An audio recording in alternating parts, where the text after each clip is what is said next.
go through this presentation, and I've walked around the room and got to know you and what y'all want from today's presentation as a client, as a mentor. But I want this to be more of a collaboration, because I also want to learn what y'all have done and some of the tools and tips and tricks that I could share if needed for future presentations. So today's presentation is going to be moving up the career ladder. So if you are in a job right now and you need more tools to move up, I have those options for you. If you're happy with your job and you want to do something else, I also have those tools for you. So again, anytime during the presentation, I want you to stop me, ask questions, and even share your story on some of the things that you found were successful. So again, my name is Teresa Brinson. I'm named after my mom, Teresita, so it's a different pronunciation, Teresa, as opposed to Teresa. And a little bit of background about me is I went to school to become the next Oprah Winfrey or Lisa Lane, right? I went to Howard University in Washington, D.C., enjoyed my time there, interned with CNN, the Washington Tribune, and fell in love with it. But then my mom said, come back home. Home is Hawaii for me. And I started out at a local news station out there and decided I don't want to be in front of the camera anymore. I want to be the producer, the person that actually calls the shots.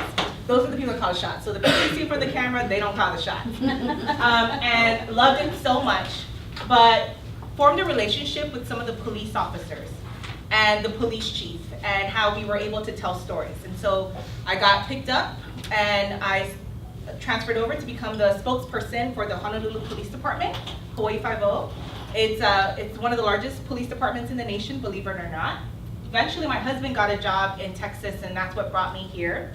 And I became the marketing and communications specialist for Seton, which oversees Dell Children's, you probably know all the Seton hospitals, and also communications for Providence Healthcare in Waco. So I had an expanded role. And recently, I just got picked up to be the communications manager, the human resources communications manager for Ascension. So Ascension oversees Seton and Dell Children's, so it's a national role. It's something I'm super excited about. And I'm going to teach you the tools that I used to get this job. I went back to school, definitely. So I said I got my undergrad degree in broadcast journalism and in English, right? And there's not too much I can do with a broadcast journalism degree if I don't work in paper or in TV, print, or whatever that is. There's not much I can do. And yes, public information officers as a spokesperson, great asset, but I needed more. So I went back to school and I got my grad degree in communications, so an expanded role. And get this, I went to school for $9,000. I got my graduate degree, $9,000, and I'll tell you how. That helped me advance my career opportunities. I got a promotion after I graduated. I received a raise and definitely a career advancement. It moved me up and I was able to put that on my resume. So today's presentation, you're gonna learn new ways to access affordable options to move up the career ladder.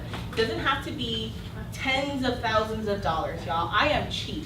If I see a shirt for $15, I'm not getting it. It has to be less than $15. I am cheap. So I'm gonna teach you some of those tools. Also, you wanna build your brand. This is your brand. You are your brand. When you walk into a room, you are a brand. So when you hear the word brand, don't think of it like Target and Walmart. You are a brand. And then you're gonna create an action plan to get it done. In front of you, I do have this printed material, some of the information that I got resources from some human resources professionals and folks that consult big corporations. So use that sheet in front of you. We'll go over it, but just have it in front to look and jot down some notes. So we're gonna start off with ways that you can build your resume for free or minimal cost. You can get a new degree, a certification, and then eventually move up the career ladder. So I'm gonna start off with a video that was done by money.com. Don't know if any of y'all are subscribed or take a look at on their website, but they did a video of high demand skills. And so this video was done in 2016, but it still is very relevant for today. And so think about it. I met with some of you guys around the room and think about, do you guys have these skills that are in high demand right now? And if you don't, we'll go over that.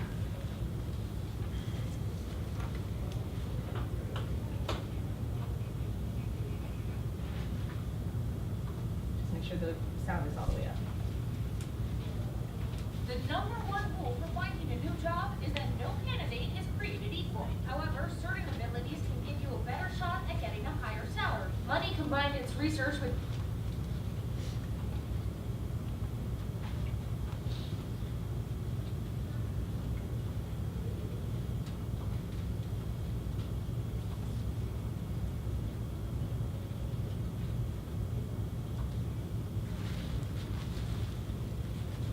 can give you a better shot at getting a higher salary. Money combined its research with data from payscale.com to highlight the most valuable career skills you can possess. For one, financial analysis is a big deal.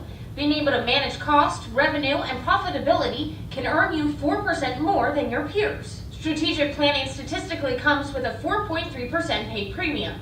And along with better pay, this skill can give you a better shot at moving into an executive role and is correlated with higher pay across several industries. A key digital skill, search engine marketing, is associated with a 5% salary premium, and contract negotiation skills can do the same for you in business, finance, and management jobs, as well as law. But the most valuable career skill of all is an understanding of the data analysis software SAS, which stands for Statistical Analysis System. And people who know SAS tend to earn up to 6.1% more than the competition.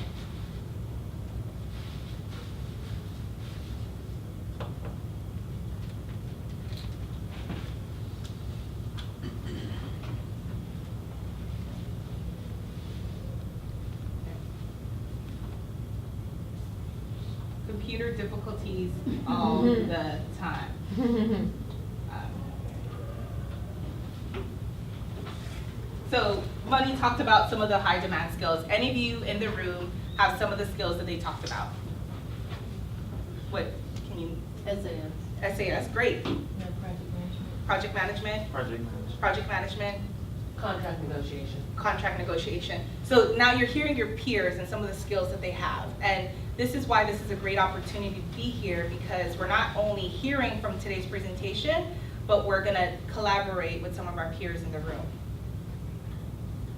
So again, some of the high demand skills: data management, contract negotiation, technical skills. But in addition to those skills, here are others that you want to benefit from and that you can get for free. Project management, certified IT back there, IT, certified public accountant, Google Analytics, and medical coding. So those are some of the jobs that folks are looking for. And I believe, Kita, you're human resources? No, I'm a global account manager. Global account manager. Anyone here work in human resources? You do. So are those some of the skills that you guys are looking for as, when you're looking at your bigger goal sheet? Some of the hard to fill jobs are these skills. So take advantage of these skills, and I'll show you how. The big thing that they mentioned in this video is that no candidate is created equal. However, certain abilities can give you a better shot at a higher salary. And I really like that quote. So let's go over some free to low cost skills. This is a 10-minute video done by PBS. Love PBS. And it's 10 minutes, but really I want you to just be engaged, really hear the content, because what they're gonna talk about are online classes that are offered by free, taught by Harvard professors, taught by some professors at MIT, and you're getting a college education by these professors that are getting paid 6 figures. They tell you why they think it's important to offer these free classes. And let's say you're a new mom, or you just bought a house, you don't have the time, you have a new career.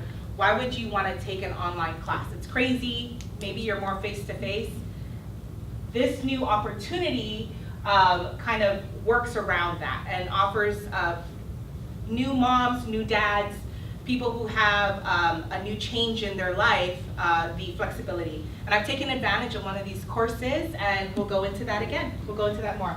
So it's 10 minutes of the video time, but please just take a look at it and really take in the message that's being shared by the PBS reporter.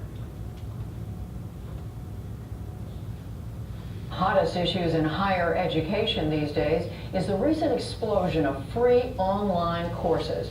Universities are grappling with their impact on teaching and on liberal arts education. NewsHour correspondent Spencer Michaels has our story.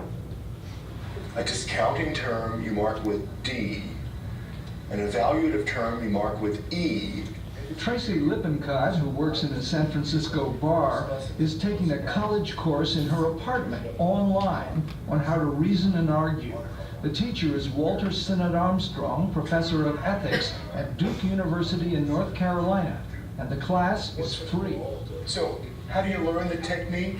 The answer is very simple. You practice, and then you practice again, and then you practice and practice and practice and practice.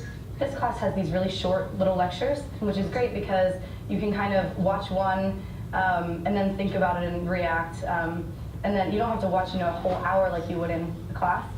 Think Again is a class presented by a one-year-old for-profit startup called Coursera, currently the nation's largest provider of free online courses. 170,000 students from around the world have signed up for it. The classes are called MOOCs, or Massive Open Online Courses, and they may be revolutionizing higher education. Online learning is nothing new. Colleges have been offering classes, usually for a fee and for credit, for years. More than 6 million Americans are taking some type of online course. But MOOC courses are different. They're much bigger. They use new technology, they often feature well-known professors, and they don't cost anything. Hundreds of these college-level courses are currently being offered over the internet. More than 2 million students have enrolled in Coursera classes, though the completion rate is low. Daphne Kohler, a computer science professor at Stanford, is one of Coursera's founders. I think by opening up education for free to everyone around the world, we're going to turn education, high-quality education, from a privilege to a basic human right, so that anyone, no matter their social, economic, or family circumstances, has access to the best education. Okay, welcome to 6002. Those lofty goals, the experience of teaching thousands of students, and the possibility of future profits are what got these courses going. Professors from top universities are signing up, even though they are not paid by the providers. Eventually, universities may share revenues they receive, when there are revenues, with the professors. And those star professors have inspired intense student interest in the courses, says Coursera's other co-founder, Andrew Ng. Most people today will never have access to a Princeton, Stanford, Caltech class. But now, if you wake up tomorrow morning and you decide you want to take a Caltech class, you can just sign up for one, and it's free. Math teacher Salman Khan started providing free online classes in 2010 out of his house, arguing that new approaches to teaching were needed. He inspired Stanford professor Sebastian Thrun and colleague Peter Novick to put a course on artificial intelligence online just last year. And to our surprise, 160,000 students signed up. We managed to graduate 23,000 students at Stanford graduate level quality in a specialized subject area called artificial intelligence, which means Peter and I taught more students than all the professors in the world combined in the same subject area. Were you amazed by this, or did you expect it? I was blown away, and it changed my life. After that success, Thrun founded Udacity, a fast-growing startup in Palo Alto, financed with venture capital money, offering classes in science, technology, engineering, and math. Universities came on board, hoping to reach more students than they previously could and to improve instruction both on and off campus using online technology. Thrun says early results are promising. We have some data on how it works. For some of the classes, we've shown that the average point score of students taking those classes online is higher, significantly higher than taking in a classroom. That's kind of mind-blowing. He says teachers are learning new strategies that are more effective than the traditional lecture. It's not my lecturing that changes the student, but it's a student exercise. So our courses feel very much like video games, where you're being bombarded with exercise after exercise after exercise. And that's very different from the way I teach at Stanford, where I'm much more in lecturing mode. At Coursera, Ng says online courses are not dominated by a few aggressive students in a classroom. On the online website, we have these things we call in-video quizzes, where the video pauses and the question pops up. Every single student sees the video pause. Every single student gets to attempt an answer, not just the one smart kid in the first row. Every single instructor that has taught in a course online has told us that it's changed profoundly the way they teach their on-campus students. The University of California at Berkeley has decided to partner with another MOOC provider called edX, a not-for-profit in Cambridge, Massachusetts. Computer science professor Armando Fox, who heads campus online learning, lectures about the beauty and joy of computing. As he talks, with some visual aids, his lecture is taped by a technician who will send it to edX, where it will be posted online. A free class that is identical to what his students at Berkeley are receiving. This is an opportunity that I think none of us have ever seen before, where we can essentially teach the world. We had an email from one student who lived in the Gaza Strip, and he was apologizing that his homeworks were always late because they only get 6 hours of electricity per day, and he was using some of that electricity budget to take our course. As an instructor, I think there's no higher compliment than that. With on-campus students watching lectures and basic material online, MOOCs provide the opportunity for instructors to use class time for discussions and exercises, a so-called flipped classroom. As a bonus, Fox says, the information students furnish when they take online courses is providing valuable data about learning.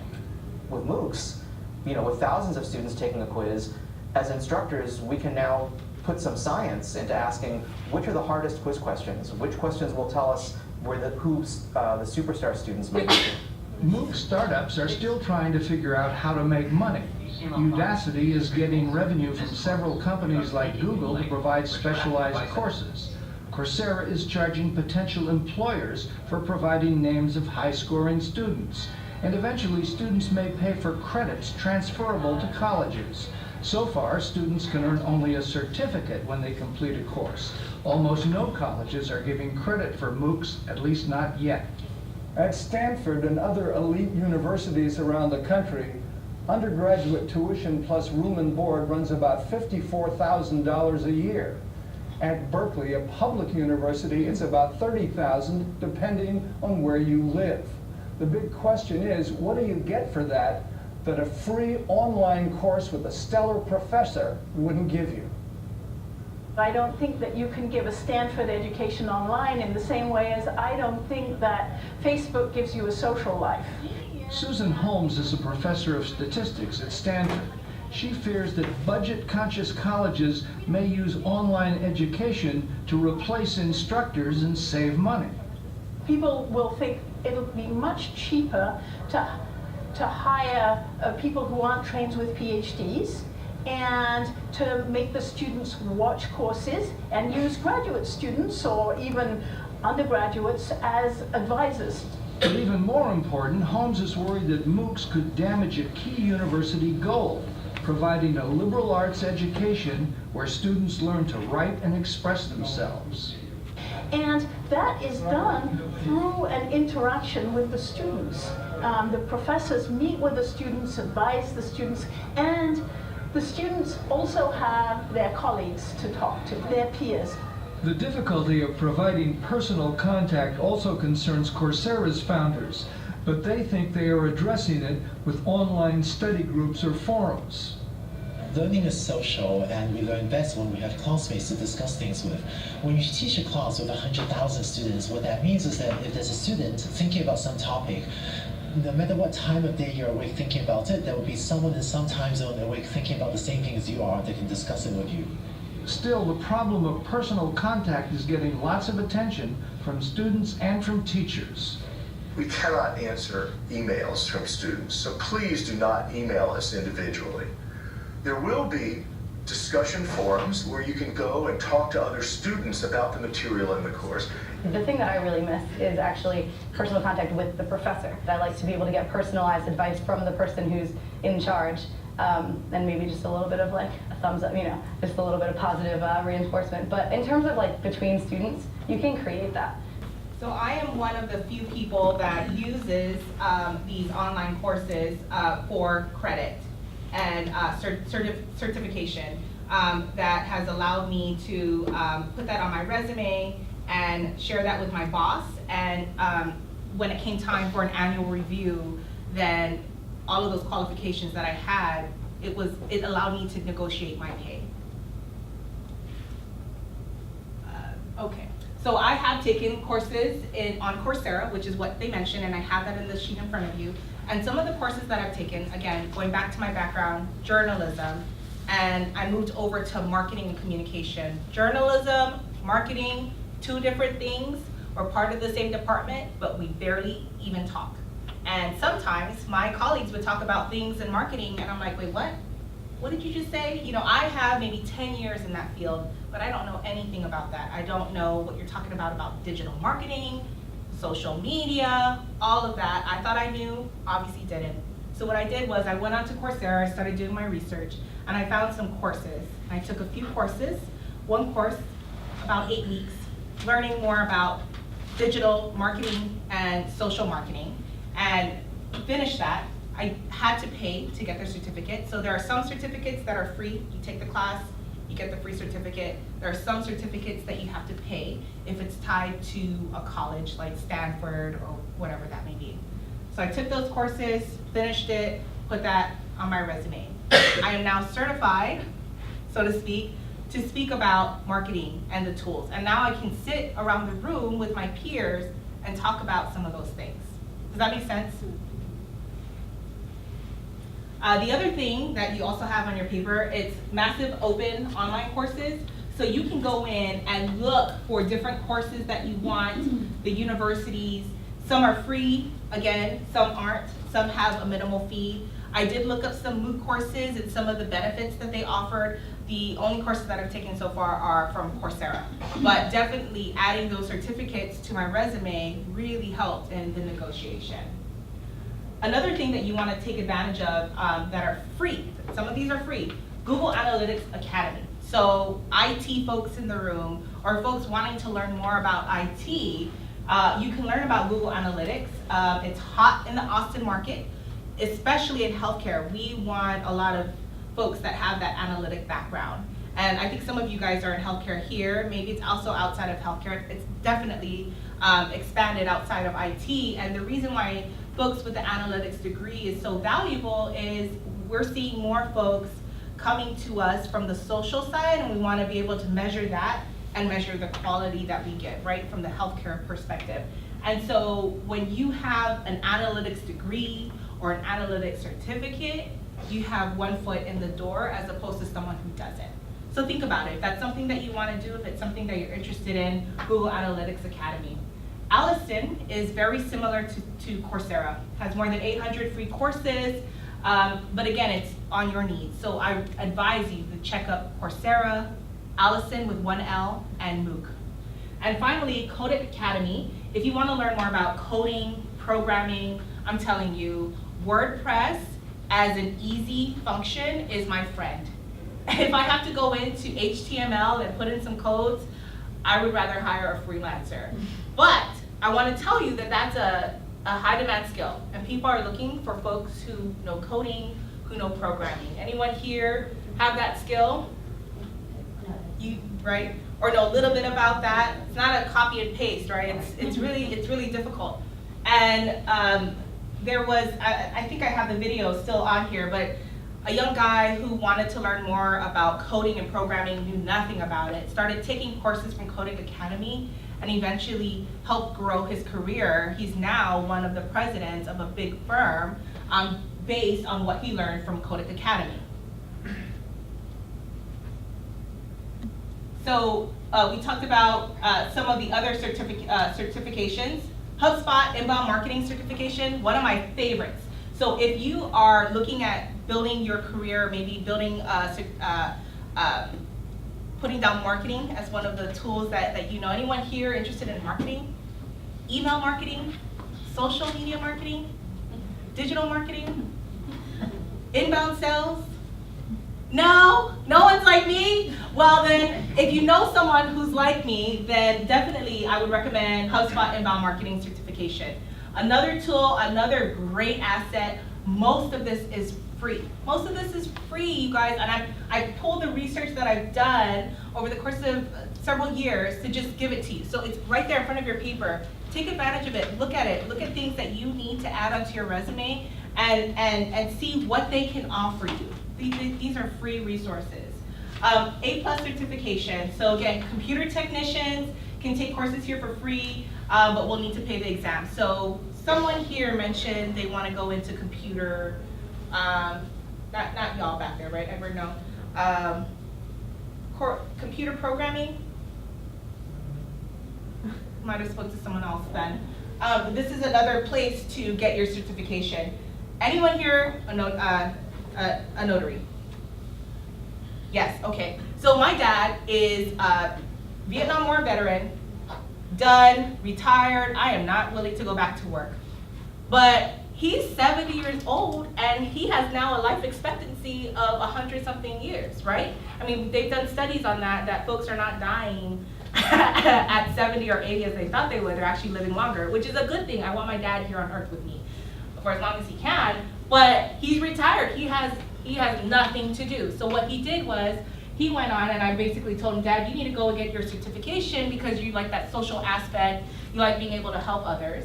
He got a certification, put up a little cute website on WordPress, and now he's bringing in some income. It's not the income that he had when he was working full time, but it's something to keep him busy. So if you have the time and you're interested about this, this is one way to get your certification. Another one is FEMA. So we had the recent disaster, Hurricane Harvey, right?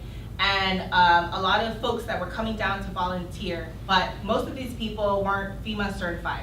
How many in the room are FEMA certified and are ready to hit the ground running in case there's an emergency? FEMA, disaster relief. You're disaster relief certified, right? So folks that have FEMA certification, you can get it sometimes for free, but there are some parts of the job where they're looking for volunteers and they're willing to pay you to help because they're not getting those people to come down. And if you're FEMA certified, you get an even bigger boost. Obviously, the goal is not to get paid during a disaster relief, but you want to have that in your back pocket just in case. So this is the guy that I was telling you about. He became Time's 50 best, building one of Time's 50 best websites after learning Codec Academy, and really inspiring young guy who's like, I know nothing about programming. I want to go into it. I'm happy to share the video. It's about 2 minutes if y'all want to watch it, or we can skip it and go into some of the tools that I've learned. Skip it. Skip? All right, skipping it. So finding some scholarships. So let me go back to how I was able to get my graduate degree for $9,000. So I went to Liberty University in Virginia. I did that 100% online, and the tuition would have been about $22,000 to $30,000, but did it all for $9,000. Did it through my pregnancy. Did it. I had my baby 2 months early, so I did it. I did homework at the hospital, Ronald McDonald Charity, sitting on the bed. Did some homework in NICU, and y'all can do that too. Not saying y'all need to have a baby and then go back to school and all that. I'm just saying that it's possible, right? So the scholarships that I went on to go and find, obviously, to help me, were federal Pell Grants, free money from the government, union scholarships. If anyone here tied to a union? If you're tied to a union, you know someone that is, maybe it's your husband or significant other, that's, or wife, that would like to go back to school. If they're part of a union, some unions offer scholarships. Employee tuition reimbursements. I know at my job, if I took it depended on for each job, but each semester they would give me some fee back to reimburse me, and I obviously would have to pass the course. I wouldn't just get the money for free if I didn't pass it. But you want to check with your employers to see if they offer tuition reimbursement if it's something that you want. So going back to certifications, right? If you're like, I found a great course on Coursera, or I found a great course on MOOC, and I want to take this, but there's like a $50 fee, check with your employer and see if your employer is willing to pay that. That's another way to take advantage of those certifications for free or minimal cost. Military family. So I got this $9,000 scholarship partly because my husband served in the military. And if you are a family member or a spouse of a military veteran, you can take advantage. So look up when you're going back, if you do plan to go back to school, get another degree or whatever that is, see if they offer military or GI benefits. The Hazelwood Act is one that works specifically in Texas. Not every state picks up the Hazelwood Act. So my husband went back to school. He's at Texas State University. He's finishing his grad degree in May and took advantage of the Hazelwood Act. I mean, my goodness, Texas State was gonna ask him for $40,000 to finish his grad degree. And he went on and found out about the Hazelwood Act without speaking to his guidance counselor, and she said, yeah, we can apply that. So now he's getting his graduate degree for free. So if you are a former military service member, you're planning to go back to school in Texas, take advantage of the Hazelwood Act. Now, scholarships for women, this is a big thing. The American Association of University of Women, and I will share this presentation later so y'all can click on the links, but if you want to jot it down, they offer great scholarships from their state and local branches. The other one is the Philanthropic Educational Organization, the Talbot Scholarship Foundation. This is for women returning to school to complete 2 semesters of an undergraduate degree. So let's say life happens, you know, you went to school, you were gonna complete it, but maybe you got pregnant or your husband got a new job out of state, you weren't able to complete it. You can go back to school, apply through this. Hopefully you get it, and if you do, then they pay for that. They pay for the last 2 semesters. Emerge Scholarship Fund provides scholarship to women who had their education interrupted. Same thing, but they don't focus just on the last 2 semesters. And the AARP Foundation. So anyone that qualifies for AARP, again, parents that are going back for their second career because they realize, oh gosh, I retired and you know I still have a life expectancy of 40 years. What am I going to do? Babysit grandkids? No, I want to go back to work. So the AARP Foundation offers that scholarship indefinitely for women. The other one is the Jeanette Rankin Women's Scholarship Fund. So it's women 35 years and older. So if you know anyone that wants to go back and take advantage of that, definitely look at the Jeanette Rankin Women's Scholarship. Now, maybe you're not looking to go back to school. Maybe you're fine with where you're at. Maybe you don't need certifications. Maybe your resume is just bomb and you don't need to add anything to it. So I would say this is what I did to take advantage. I pulled out my phone, and if you have your phone on you right now, let's say you're not happy with your job, we'll do this together. Go ahead and pull your phone out, and let's say you're looking for a job in communications. Pull out your phone, pull up Safari if you have iPhone. If you have an Android, I don't know what it's called, but pull up what you would to get online. Just type in the search bar, communication jobs near me, or healthcare jobs near me. What Google does and what they do so well is they pinpoint where you're at, and they find those jobs within like a 25-mile radius. No, sometimes you don't. Yeah, sometimes it reads it as if, so if you're home and you use your phone a lot, it all depends. But Google finds the jobs. And funny to say, but some of the jobs that I've helped other friends with, I would just type it in and offer that link, and they were able to get jobs that way by saying, healthcare analytics jobs near me. Other things. So that's a good one. LinkedIn is one of my favorites. I'm sure everyone in the room has a LinkedIn page. If you don't have a LinkedIn page, we'll go over how to create one, but I highly advise you taking advantage of LinkedIn. Indeed is another tool that I use a lot. How many of y'all have used Indeed to look for jobs? Found it successful? Helped a little bit? And then career centers, how many, besides Dress for Success, any other career centers that y'all take advantage of to go and see and speak with a counselor? And finally, this was very important to me. So I worked for Seton. Ascension is their parent company, but sometimes jobs don't match. And y'all in HR know that it's because they're still aligning the processes, right? So what I did was I went on Ascension's mailing list and just got on. So every time there was a new job that fit the category that I want, I got notified. And so I was one of the first people to apply for this new job that I got. And so that was a huge win. So if there's a company out there that you're very interested in, Facebook, Google, whatever that may be, get online and subscribe to their hiring list. And finally, the one thing that I do want to say is you want to build your brand. What you are, who you are, and what your employer will benefit from you, right? It's a two-way relationship. So you're not just going into this to say me, me, me, me, me. Obviously, it's what's in it for me, but from the employer standpoint, it's also what's in it for them. What do you offer that will benefit me and my company? So we want to go and update your LinkedIn page. So I'm going to show you some tricks. So who here does not have a LinkedIn page? Just a few. Okay, that's fine. We'll go over some of that. So here is my LinkedIn page. Add me if you have a LinkedIn page. And I'm going to show you how to make yourself more attractive. So I don't know if you know this, but a lot of recruiters use LinkedIn now to add me as a friend.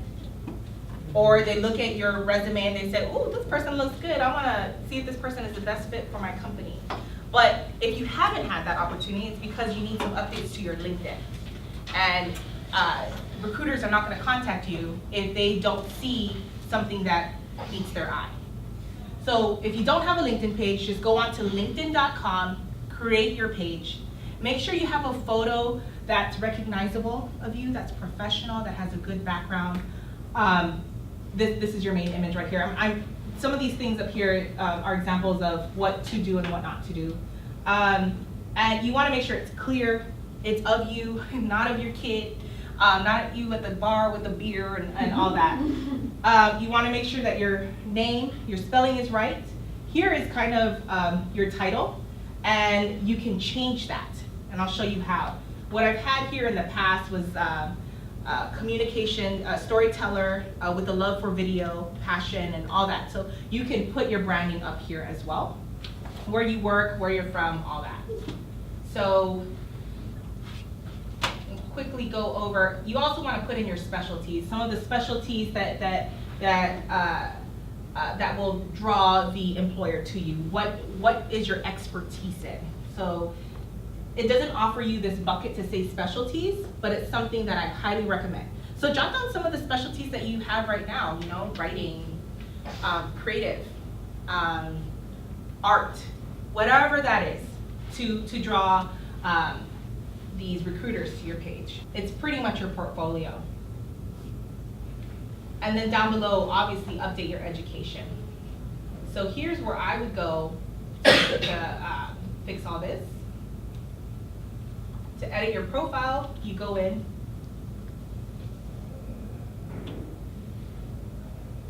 You want to personalize your profile. Some folks, this is a big thing right here, this area right here. You go onto your LinkedIn page, some folks have linkedin.com/12345. And that's not building your brand. Are you 12345 or are you Teresa Brinson? You know that you can edit this. So if you were to share your page with other folks, it looks professional, and that's for free. So go into your LinkedIn page. If you have those weird numbers at the bottom, go in and change it to your name. So if you needed to share that eventually with a new employer or your employer, you look a little bit more professional. And that's my URL. Here's where we get into your name, your connections. Do you want to keep your profile public? That was a question that someone asked. Yes, you want to keep your profile public. If it's not public, recruiters or other folks can't find you. You can't build your network. So you want to keep it public. The one downfall to that, go ahead. The personal safety issue, though, like if you have people stalking you or things like that, that's, Yeah. it limits your, but you feel safer. Okay. And that's all, that's your call. I was gonna say, if you're not really at the moment looking for a job, not that that's my situation, but then it's okay not to be public, right? It's okay, but you want to build your network. So even if you're not looking for a job, you're still building your brand, right? You can be in hiatus, but you want these recruiters to know, look, she's not looking for a job, but if there's an opening in my company, this is a potential candidate that I want to reach out to. So if it's for safety reasons, you make the call. But my recommendation is keep your profile public. The one downfall to that, we talked about stalking last time, is I like to stalk the people that I'm competing against or employees that I'm interested in. And when I say stalk, I don't mean boyfriend stalking or anything like that. So let me go back. For example, I felt stuck at my job and I wanted a new change. And so I looked up new careers and I found some great opportunities. And there was a job that I was really interested in. It was an international role, and I wanted to know who the person was before me and what skills did that person have. And what do I need to do to get those skills so that I can get my foot in the door? And so I did a little stalking. You go under jobs, you go under that, you find the people that are tied to that network, and you basically look at their profile. You look at their specialties if they have it. If they don't, then you look at their history. What jobs have they had before?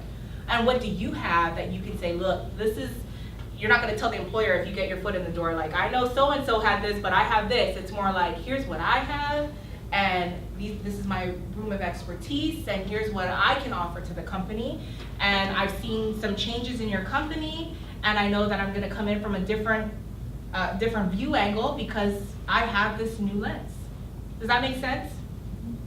So the only downfall about keeping it public is when I go in stock, so-and-so can see that I looked at her profile page, or he can see that I looked at his profile page. So that's the only downfall. But what I do to change that up, and here's what I do, I just add them as a friend. You become my friend. I was just looking at your page because I think you're very interesting and I think you'd be a great friend to add to my network. So it doesn't look like I'm just stalking you and I don't want to be your friend. It's more I'm looking at you and I admire what you've done. I'm going to add you as a friend. Does that make sense? Because if I were to go on LinkedIn and I can see who looked at my page and I'm like, well, why did Mia look at my page and not add me as a friend? Then, I'm going to think, well, was she looking at my page and what was she trying to investigate? Does that make sense? Go ahead. How do you change the website? Yeah, right up here. You go to your edit profile. Right here, you personalize the URL and you just hit this. Yeah, does it just not show up on mobile? It should. Yeah, it has your profile and then it has the thing, but it doesn't until it shows you what it is. Uh-huh. It doesn't give you the option of that. Let's see. There we go. Cool. Yep. And I can go back around the room afterwards if you need some help editing your LinkedIn page. Another thing that I'd advise besides updating your LinkedIn page is making sure that you have a portfolio. So some of y'all happy with your job, right? You're good with where you're at. You feel like you have the tools and resources you need to grow. How many of you guys do your own year-end career portfolio? Just to be selfish. Not something that your boss has asked you to do. No, just because. Just because. Anyone else in the room? Okay. So what I mean by year-end portfolio is every project that I do, I track.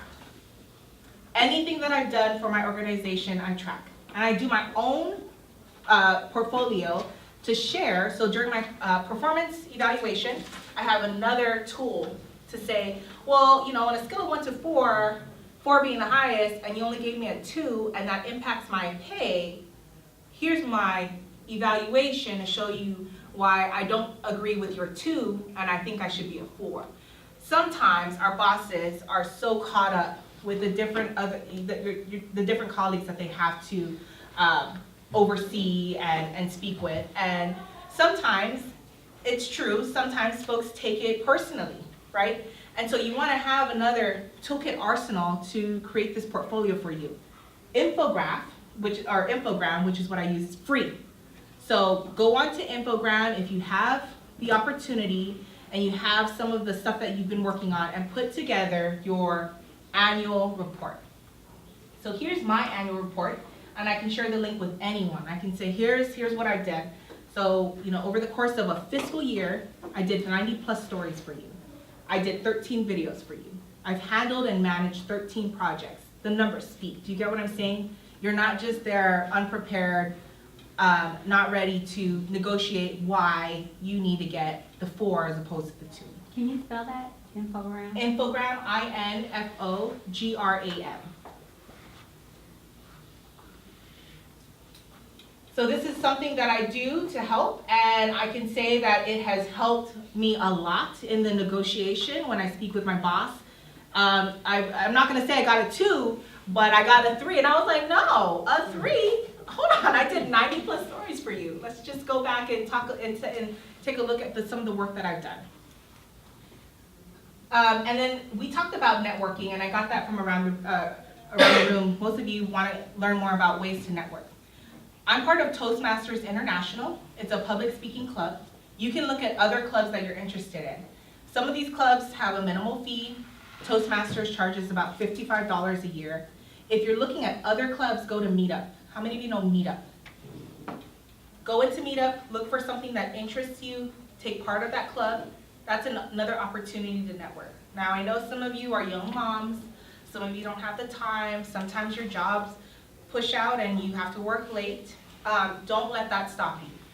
I carve out time of my day, lunchtime specifically, to go to Toastmasters. So I want a work-life balance. I don't want to be tied to a job constantly. I want to be able to build me and be able to be successful for my job and for my family.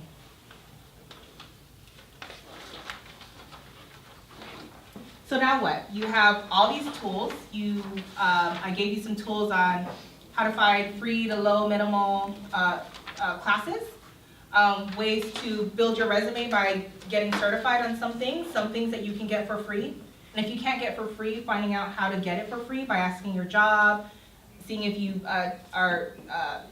if you can take advantage of some of the free Pell Grants or military benefits. So what do you do now with all of this?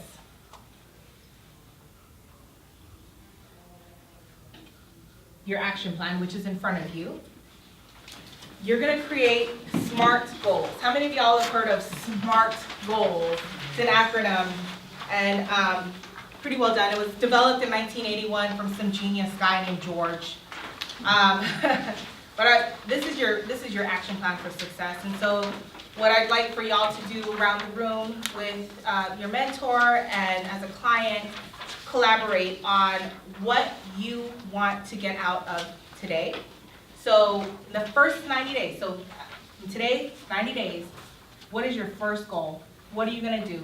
Some of you feel like the job that you're in now is great, but you wanna become your own boss. Some of you feel like the job that you're in now is because you just need it to pay rent or pay your mortgage, but it's not something that interests you. So what are you gonna do now to get unstuck, right? And some of you now may be in a place where you're kind of in transition, and it's a life change, and so maybe you're taking a pause for now. But what are you going to do after 90 days that will get you out of that and moving up the career ladder? Some of you had a life change and things happen. So what are you going to do now? I want you to write down one goal. We're going to keep it simple. We're going to do one goal, and we're going to follow the steps under SMART. And so SMART basically stands for, you want it to be specific. You want your goal to be very specific. You want to be able to measure it. When I say measure it, you want to be able to measure its success. So if the goal is to complete this by 90 days, then we're going to measure it every 30 days, right? 30, 60, 90. And then you want to make sure that the people around you agree to it. So for example, my next goal for 2018 is to go in and get another degree. I want to make sure that my husband agrees to it, that we have the time, that I have help around me to take care of my 2-year-old. So those things you want to think about. You want to be realistic. Your goal in 90 days should not be to fly to the moon, right? Your goal should be, I'm gonna get a new certificate. I'm going to go back and speak with my boss because I want to join a club. Can my boss pay? Is this something that my company can pay for?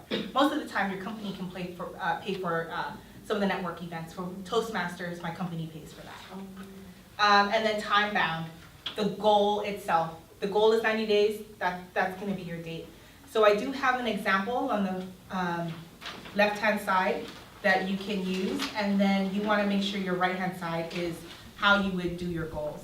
And it's something that I use. I hope it's something that you will use to help you reach your next step. So if you figure, what skill do you need in your current job? You want to write that down. If you're still looking for a job, maybe that's another goal. And if you're just happy with where you're at, maybe it's just making sure that you have the time to update your brand outside of you.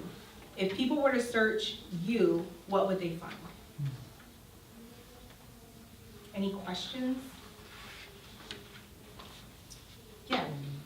With some of these like online college things, like a lot of them are like undergrad, like helping you with undergrad or below, and it's like I'm looking for something, like you said about the $9,000 going to, is there something that you know that was like outside of the military things and stuff that would like really help to promote like you being able to maybe get a second degree or a master's degree if that's what you wanted to do? Yeah, definitely. So those scholarships that I listed out, those aren't for undergrad degrees. Those are for any type of degrees. I saw some limitations on a lot of them. So Yeah. Or certification. Okay, so let's just say, for example, you want to go back and do a 4-year grad degree or whatever that may be. You don't want to do a certification. Then you want to find the right school that best fits you. Speak with your guidance counselor on some of the tools that they offer. And if they don't offer those tools, what can you do to get certified that can transfer over, right? So right now, some of the certifications on Coursera or MOOC don't necessarily transfer as a credit. But that doesn't mean that there's work going on right now behind the scenes and that might change in the next month or so. So you always want to be on top of it by checking first with that school, meeting with your guidance counselor, and seeing whether or not the credits or the certifications that you already have can be transferred over. And that can help bring the cost down because you're not staying at school that long. Thank you. You're welcome. Any other questions? You guys feel energized, ready to take on next steps, goals? Yeah, goals, so fun. Thanks. All right, you're welcome. Thank you guys. Thank you for your time. I'm just gonna put my contact info. So if there's any questions that you think of in the meantime, I'm happy to help. You're welcome.